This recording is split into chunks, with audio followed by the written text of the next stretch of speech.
Alors, sans transition, nous arrivons maintenant au plus important, donc aux interventions qui ont été enregistrées en amont. Donc, avant d'arriver aux interventions, je tenais à vous rappeler une dernière fois que voilà, cette manifestation sera enregistrée, qu'en principe, on ne verra pas vos noms à la limite, sauf si vous marquez des commentaires, mais il faut savoir que cette vidéo sera envoyée au MIFI, sera diffusée. Donc, voilà, je voulais que ce soit absolument clair pour tout le monde à ce niveau-là. Enfin, maintenant, nous allons voir 3 vidéos différentes. La première vidéo que nous allons voir, c'est la vidéo de Sonia. Sonia et sa famille ont fui la Syrie et sont allés se réfugier au Liban. Sauf qu'au Liban, ils vivent depuis dans la précarité, une précarité assez extrême. Et l'année dernière, en plus, il y a eu l'explosion du port à Beyrouth, dont vous avez sans doute tous entendu parler, ce qui a rendu encore plus difficile les conditions de vie de Sonia et de sa famille. Cependant, aujourd'hui, Sonia est parrainée par un groupe de 2 à 5 personnes. Et donc, elle est en attente pour un jour arriver à Montréal.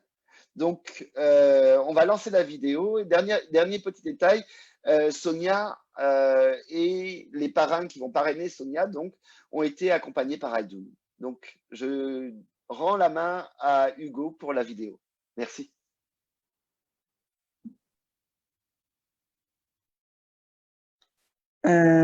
أنا سونيا البدين، جيت من سوريا وقعدت بلبنان، قاعدة أنا وبنتي.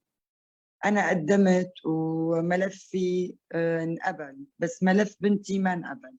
Je m'appelle Sonia Albedine, je suis venue de la Syrie avec ma fille et je vis actuellement au Liban.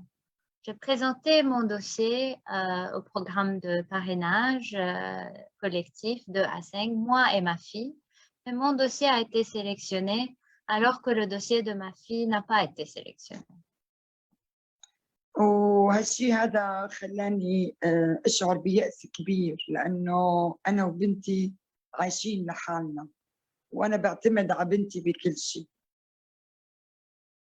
Donc, cette décision m'a mis dans le désespoir parce que moi et ma fille, on vit seuls et ensemble, toujours ensemble. Et moi, j'ai besoin de ma fille pour tout. C'est-à-dire que pour fonctionner, j'ai besoin que ma fille soit avec moi. Ma fille m'aide et est une grande source de soutien pour moi.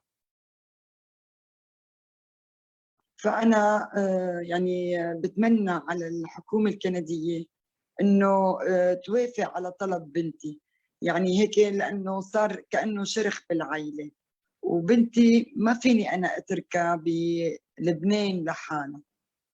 Pour cela, moi, je souhaite que le gouvernement canadien considère notre demande parce que moi, je ne peux pas laisser ma fille seule au Liban avec la situation au Liban. Donc, j'espère qu'on pourrait considérer notre situation, surtout que si moi, je quitte le Liban et que ma fille reste au Liban, il y aurait une grande séparation dans notre famille qui est difficile à gérer.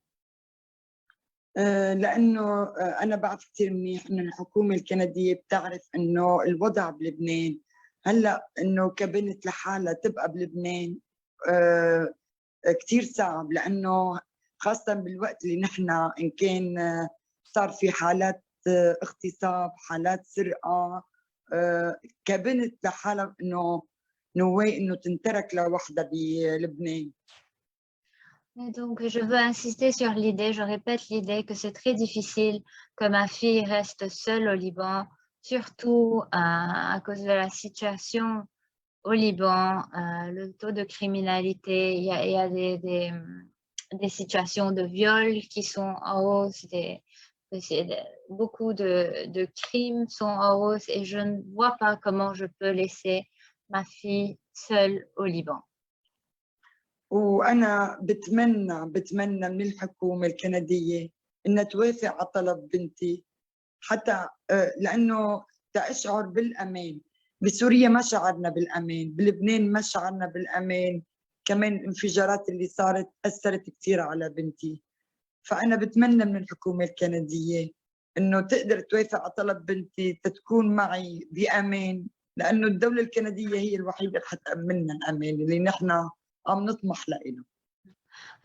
J'espère que le gouvernement canadien va considérer la demande, le dossier de ma fille pour qu'on se sente finalement en sécurité. Ça fait très longtemps qu'on ne s'est pas senti en sécurité, ni en Syrie, ni au Liban, surtout après le drame qui est arrivé en août au Liban, le 4 août au Liban, l'explosion qui a été très difficile. Et donc, on souhaite avoir ce sentiment de sécurité ensemble et que le gouvernement canadien nous le donne ou nous aide à l'avoir. Voilà.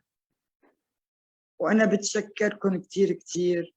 إذا توافق على طلب بنتي بتكونوا حققتوا أكثر أمنية بحياتي أنا لأنه تبقى حدي. Et moi, je vous remercie beaucoup et j'espère que vous allez considérer ma demande avec ma fille parce que c'est mon souhait de vivre avec ma fille. Merci. Merci.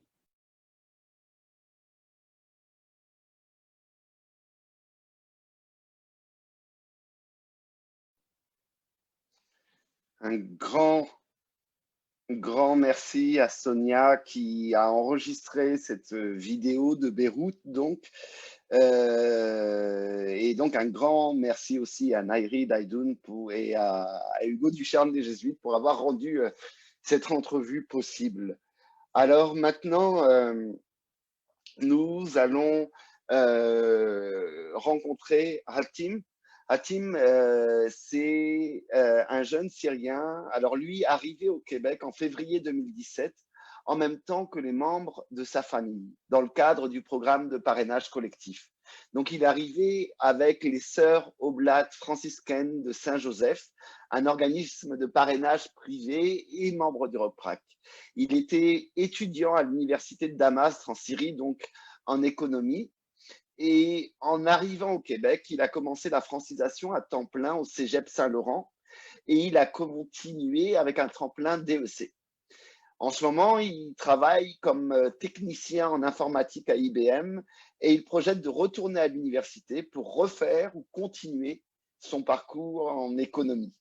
Aujourd'hui, il est fier de pouvoir donner au suivant en parrainant à son tour son oncle et ses fils de plus de 22 ans. Mais, problème, le résultat du tirage au sort était une décision déchirante pour toute la famille ici et dans le pays d'accueil. Donc, je vous laisse écouter Hatim dans ses propres mots.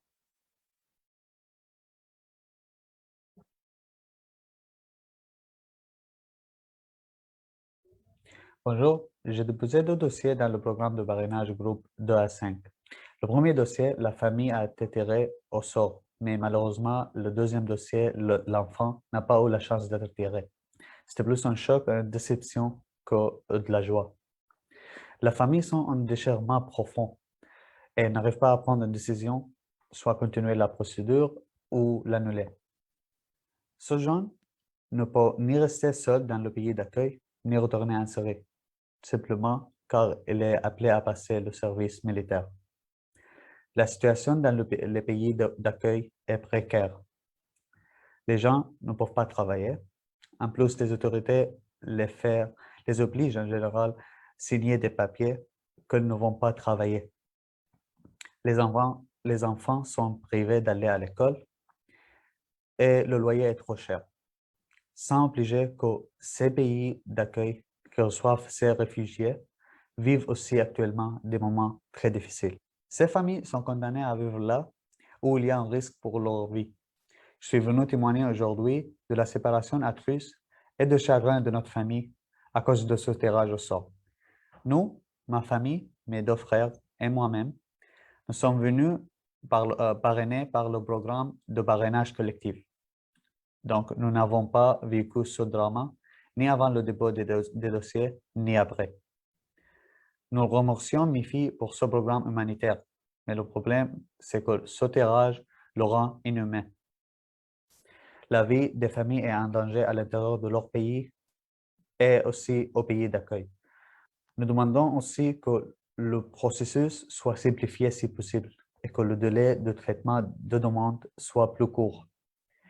L'attente dans les pays d'accueil est très longue et génère des dépressions, des maladies et aussi une vie décente, ce qui oblige les familles à rentrer dans leur pays natal et en résulte être refusées d'être retournées dans leur pays. En conclusion, le tirage au sort nous a séparés.